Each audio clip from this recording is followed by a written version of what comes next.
Bab 10. Bukan jalan mereka yang dimurkai, dan bukan pula jalan mereka yang tersesat, menjaga arah di tengah kabut dunia. Ghairil maghdubi alaihim waladdallin. Kalimat ini adalah penjaga gerbang terakhir dalam doa agung Al-Fatihah.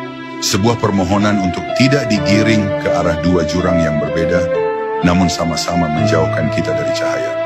Dalam pandangan sufistik, ini bukan sekadar pernyataan penolakan terhadap golongan tertentu, tapi sebuah permohonan terdalam agar jiwa tidak menyimpang, baik karena kesombongan pengetahuan maupun karena kebodohan yang membutakan.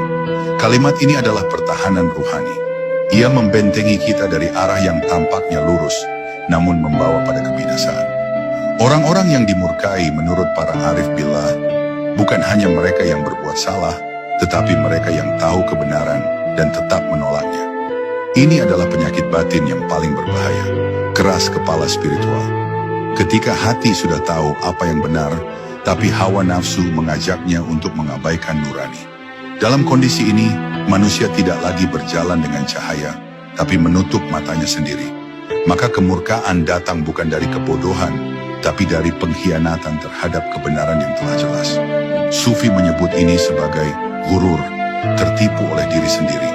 Dan mereka memohon perlindungan dari keadaan ini, karena mereka tahu dosa dari orang berilmu lebih berat dari dosa orang awam.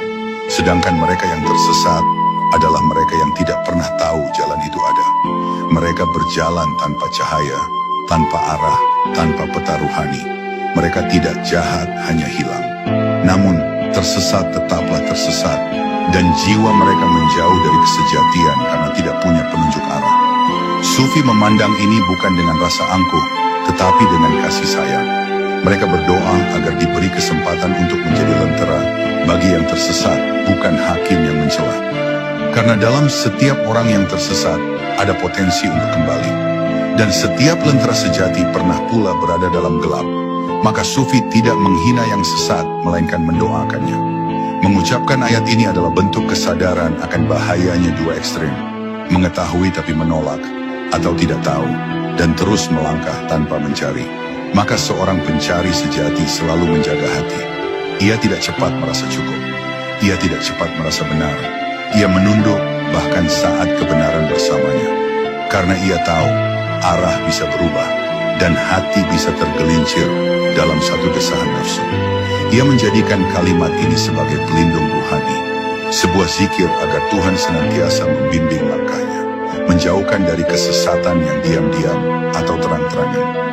Bab ini adalah penutup yang menyatukan seluruh makna sebelumnya. Setelah memohon petunjuk, kini kita memohon penjagaan. Setelah mengenal jalan, kini kita mohon kekuatan untuk tetap di atasnya. Dan hanya Tuhan yang bisa menjawab permintaan ini.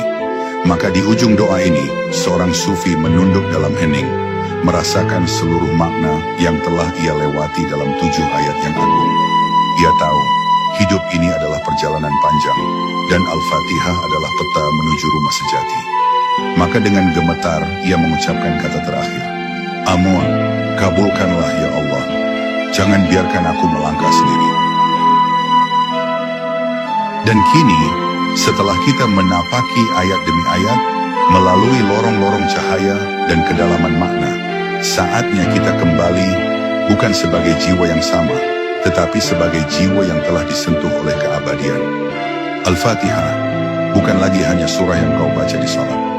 Ia kini menjadi napas, menjadi arah, menjadi jembatan yang halus antara langit dan hatimu. Semoga setiap makna yang telah kita selami hari ini menjadi cahaya yang tak padam, bahkan saat hidup terasa gelap. Dan semoga langkah-langkah kecil kita dalam memahami ayatnya menjadi sebab kita didekatkan kepadanya. Jika hatimu bergetar hari ini, itu tandanya Allah sedang menyentuhmu. Maka jangan abaikan panggilan itu. Teruslah berjalan, teruslah mencari, karena yang mencari dengan cinta akan selalu ditemukan olehnya. Wassalamualaikum warahmatullahi wabarakatuh.